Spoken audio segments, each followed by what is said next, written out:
Hi guys, እንዴት ናችሁ? ምን ሆነኝ ከሞመንት ኢንትሮዳክሽን ቱ ኢኮኖሚክስ ቻፕተር 1 ቤዚክስ ኦፍ ኢኮኖሚክስ ፓርት 4። በዚህ ቻፕተር የኢኮኖሚክስ መሰረታዊ ሀሳቦችን ያየን ነበር። ቤዝ የምናደርገው የአንደርግራጁዌት ተማሪዎች ወይም የዩኒቨርሲቲ ሞጁል ነው። በዚህ ፓርት የምናየው ከባለፈው ፓርት ከ1.4 የቀረውን በየሆነ ሀብት ያሉን የማምረት የአማራጮችን ከርቭ ወይም ፕሮዳክሽን ፖሲቢሊቲ ፖይንተርን ነው። ፕሮዳክሽን ፖሲቢሊቲ ፖይንተር ማለት አንድ ማህበረሰብ ወይም ግለሰብ ባለው ሀብት እቃዎችና አገልግሎቶችን በተለያዩ መጠን አማራጭ ያገናኘ የማምረት አማራጭ የሚያሳይ ጥምዝ ወይም ከርቭ ነው።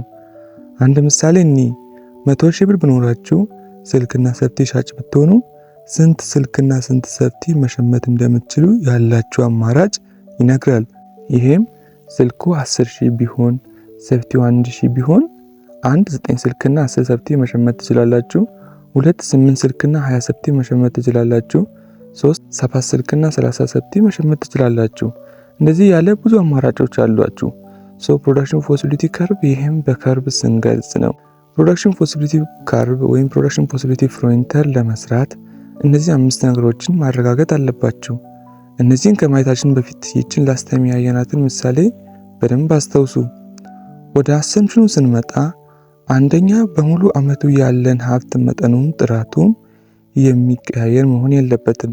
ለምሳሌ የምናመርተው ምግብ ቢሆን ለዚህ የምንጠቀመው ሀብት ስንዴ ቢሆን በሙሉ አመቱ ያለን የስንዴ አቅርቦትም ጥራቱም ይሄን ለመስራት የሚቀያየር መሆን የለበትም። ሁለተኛ ሁለት የምርት አይነት ሊኖረን ይገባል። ለምሳሌ ኮምፒውተርና ምግብ እንዳለን ሁሉ 3 የምርት ሂደታችን በሙሉ አቅሙ ያመርታል ብለን እናስባለን።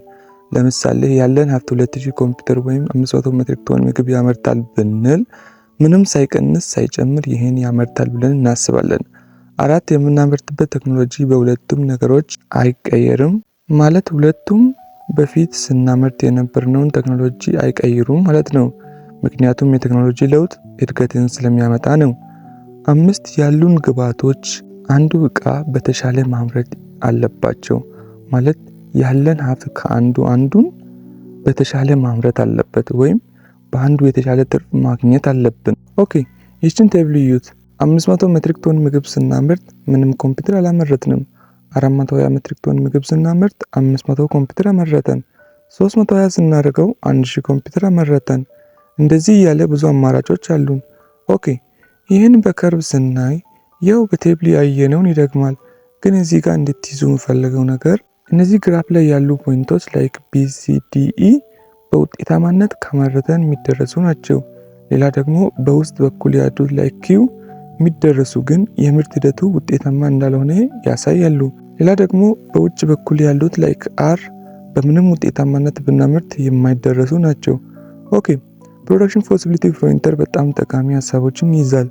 እነዚህም አንድ ስለ ተፈጥሯዊ ጥረት ይሄም ማህበረሰቡ ያለውን አቅም ሙሉ ተጠቅሞ ቢያመርትም ያልተገደበ ምርት ሊኖር አይችልም። ይሄ ተፈጥሯዊ እጥረት ሁሌም እንዳለ ያሳያል። 2 የምርጫ ሀሳቦችን ነው።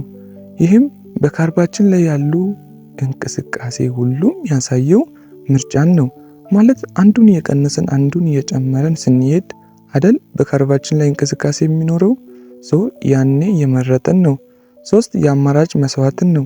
ወደ አማራጭ መስዋዕት ከመሄዳችን በፊት እስካሁን ካያችሁ ቪዲዮዎች ተመችቷችኋል ቪዲዮን ላይክ ብታደርጉ እነዚህ አይነት ትምህርታዊ ቪዲዮዎች አፕሎድ ሳደርግ ኖቲፊኬሽን እንዲደርሳችሁ ሰብስክራይብ ያድርጉ።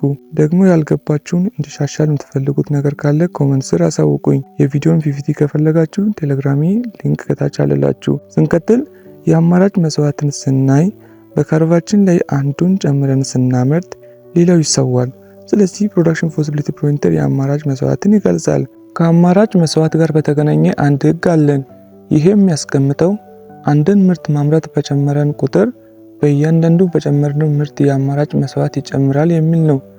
ይሄ ፕሮዳክሽን ፖሲቢሊቲ ፖይንተር ቅርጹን ከኦሪጂኑ ወደ ውጭ እንዲጎብጥ ያደርጋል። ኦኬ ብዙ አንድን ምርት ስናመርት የአማራጭ መስዋዕቱ የሚጨምርበት ምክንያቱ የተሰዉትን የምናመርትበት ሀብት በሌላ ጥቅም በፍጥነት ሙሉ በሙሉ ስለማይውል ነው። የአማራጭ መስዋዕት ይጨምራል። ኦኬ የአማራጭ መስዋዕት እኩል የሚሆነው የተሻለ ስንመርጥ የተውነውን መጠን በመረጥነው ላገኘነው መጠን አካፍለን ነው። ይህችን ምሳሌ ካያችሁ ግልጽ ይሆናል። ቅድም ባየነው ቴብል 400 ሜትሪክ ቶን ምግብ ያመርት የነበረው 320 ሲያመርት 100 ይሰዋል። ይሄ ደግሞ 500 ኮምፒውተር ያመርት የነበረው 1000 ኮምፒውተር ያመርታል። 500 ኮምፒውተር ይገኛል። ግን 100 ያጣነው ስለሆነ በኔጌቲቭ እንገልጻለን። ስለዚህ ያጣነውን ኔጌቲቭ 100 ላገኘነው 500 አካፍለን የምናገኘው ኔጌቲቭ 0.2 ይሆናል። ባት የተሰዋው አማራጭ እቃ ስለሆነ በኔጌቲቭ አንገልጽም። በአብሶሉት ቫልዩ አስገብተን ፖዚቲቭ 0.2 እናወጣለን። ስለዚህ አንዱን ኮምፒውተር ስናመርት 0.2 ሜትሪክ ቶን ምግብ እናጣለን ማለት ነው። ኦኬ የኢኮኖሚ እድገት ከፕሮዳክሽን ፖሲቢሊቲ ፖይንተር ጋር አገናኝተን ስናይ እድገት ወይም የምርት መጠን ጨመረ የምንለው በእነዚህ ሁለት ምክንያቶች ነው። እነዚህም አንድ የማምረት ሀብት በመጠን ወይም በጥራት ሲጨምር ነው። ሁለት የተሻለ ቴክኖሎጂ ሲመጣ ነው። ይህን በፕሮዳክሽን ፖሲቢሊቲ ፖይንተር ስናይ እድገት በእነዚህ በላይ ባየናቸው ምክንያቶችና በሌሎች ሲመጣ የፕሮዳክሽን ፖሲቢሊቲ ፖይንተር ከርቡ ወደ ውጭ ቦታውን ይለቃል። አስተውሱ፣ ሙቭመንት አይደለም ሽፍት ነው። ኦኬ ይህችን አይተን እንጨርስ። እድገት ወይም ሽፍት በአንዱ ፕሮዳክት መጥቶ አንዱን ካልነካ ማለትም በምግቡ መጥቶ በኮምፒውተሩ ካልመጣ ይሄ አሲሜትሪክ እድገት ይባላል። ይሄም በፕሮዳክሽን ፖሲቢሊቲ ፖይንተር ስናይ በግራፉ እንደምታዩት ዋይ አክሰሱ ሽፍት አለ፣ ግን በኤክስ አክሰስ የለም። ይህንን አይነት እድገት አሲሜትሪክ እድገት እንላለን።